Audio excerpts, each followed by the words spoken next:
¿Por qué México y Guatemala casi terminan en guerra? México y Guatemala son dos países vecinos que comparten una cultura e historia bastante parecida en su mayor parte del tiempo. Sus relaciones han sido de paz, amistad y comercio, pero una vez estos dos países estuvieron a punto de entrar en guerra por un incidente que tuvieron. Es por eso que hoy veremos sobre el conflicto México-Guatemala de 1958, una historia poco conocida entre ambos países. El conflicto que tuvo México y Guatemala ocurrió a finales de diciembre de 1958, donde un escuadrón de aviones de Guatemala atacó unas embarcaciones mexicanas que pescaban de manera ilegal en aguas territoriales de Guatemala. Pero, ¿por qué sucedió esto? ¿Por qué Guatemala llegó a usar la fuerza militar atacando barcos de pesca mexicanos? El origen de este conflicto nos lleva hasta 1956, unos 2 años antes del incidente. El gobierno de Guatemala acusaba al gobierno mexicano de que pescaban en sus aguas ilegalmente, y esas embarcaciones no portaban banderas nacionales ni matrícula, haciéndolas ver como barcos piratas. El 8 de noviembre de 1957, el ministro guatemalteco de Relaciones Exteriores, Adolfo Molinas Orantes,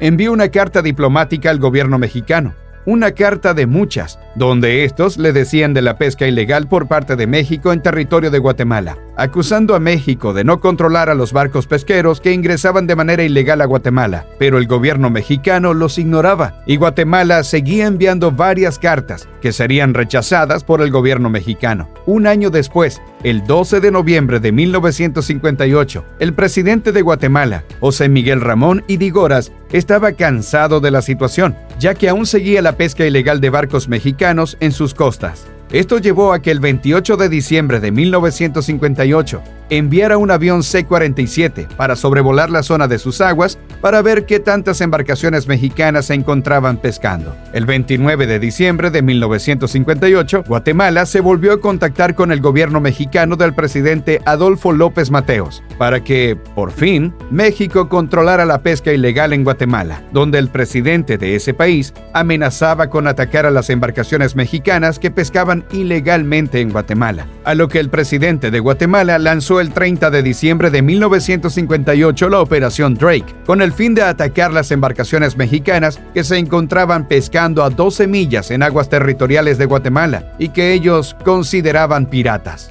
En la mañana del 31 de diciembre, cerca de las 6:15 horas de la mañana, la Fuerza Aérea de Guatemala desplegó un avión Cessna y a las 7:27 horas de la mañana, los aviones localizaron 8 barcos pequeños de pesca mexicanos que estaban a casi 2 millas de las costas de Champerico, un pequeño puerto de Guatemala. El avión 647 sobrevolaba la zona a 4,000 pies de altura como centro de comando. El otro avión, el Cessna 180, sobrevoló a baja altura y notó que las embarcaciones no portaban bandera ni matrícula. Por lo tanto, son considerados como piratas, tras lo que el avión, usando sus 4 altavoces, les dijo: «Atención, barcos pesqueros se encuentran ilegalmente en aguas territoriales de Guatemala. El ejército les ordena enfilar inmediatamente hacia Champerico. El barco que desobedezca será ametrallado». Los que iban a bordo del avión notificaron que los mexicanos no les hicieron caso y respondieron usando señales obscenas, por lo que después de media hora de transcurrir la orden, repentinamente, el comando a bordo del 647 ordenó a los aviones Cessna retirarse de la zona.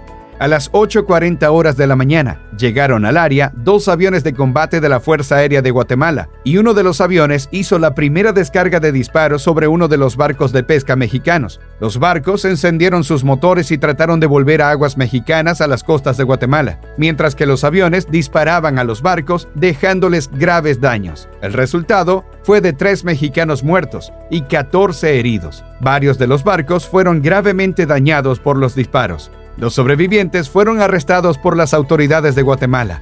El 1 de enero de 1959, el embajador mexicano en Guatemala protestó el ataque a los barcos mexicanos y pidió que se liberaran a los pescadores detenidos, que sus embarcaciones fueran devueltas y se les pagara por los daños causados por este ataque injustificado contra personas desarmadas, indicaba él. El gobierno de Guatemala respondió: el ataque no fue contra México, sino contra barcos piratas que invadían sus aguas. En respuesta de México, mandó unos barcos de guerra a la frontera para vigilar las embarcaciones que pescaban ahí. Guatemala dijo que los pescadores que fueron capturados eran culpables y el 22 de enero los dejaron libres, pero debían de pagar 55 quetzales. Pero esto no terminó con el conflicto, ya que el 23 de enero de 1959, el presidente mexicano, Adolfo López Mateos, suspendió las relaciones diplomáticas con Guatemala, culpando al presidente Juan Manuel Ydígoras de no cooperar para solucionar el conflicto. México movilizó a su ejército en la frontera con Guatemala, a 15 kilómetros de distancia en la capital. Estudiantes manifestaban y daban su apoyo al presidente mexicano contra el conflicto con Guatemala, en las que las tensiones estaban muy altas. Mientras en la ciudad de Guatemala, el 22 de enero de 1959, estudiantes marcharon por las calles de la ciudad protestando la actitud de México de defender a piratas pesqueros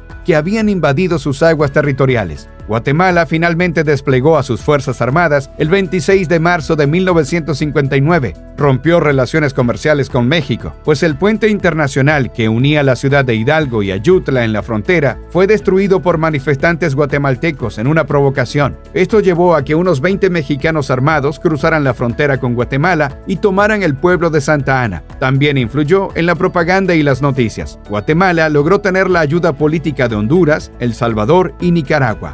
Por su parte, México tenía la ayuda de Estados Unidos, la Unión Soviética, China y Cuba. También en Venezuela y Chile se ofrecieron para calmar las tensiones entre los dos países. Ya para marzo, Guatemala ahora acusaba al gobierno mexicano de albergar a José Gregorio Díaz, exfuncionario guatemalteco, y los acusaban de planear una invasión a Guatemala desde México. Ya unos meses después, en septiembre de ese año, durante los festejos de la independencia de México, el presidente Adolfo López Mateos agradeció al pueblo mexicano por su apoyo y anunció establecer de nuevo las relaciones diplomáticas con Guatemala. Y así daba por terminado este conflicto que casi llegó a una guerra entre estos dos países hermanos. Las consecuencias serían que Guatemala lamentó haber usado la fuerza militar y por la muerte de los 3 pescadores. Además de pagar una indemnización, los conflictos deberían de terminar así. México y Guatemala movilizaron a su ejército a la frontera. México era líder de la OEA, así que no querían invadir Guatemala porque eso los perjudicaría ante los demás países. En realidad, en este tiempo, Estados Unidos era más aliado de Guatemala que de México. Sin embargo, apoyó a México debido a que la Unión Soviética, Cuba y China estaban del lado de México apoyando. Guatemala en ese tiempo tenía una fuerza aérea más fuerte que México.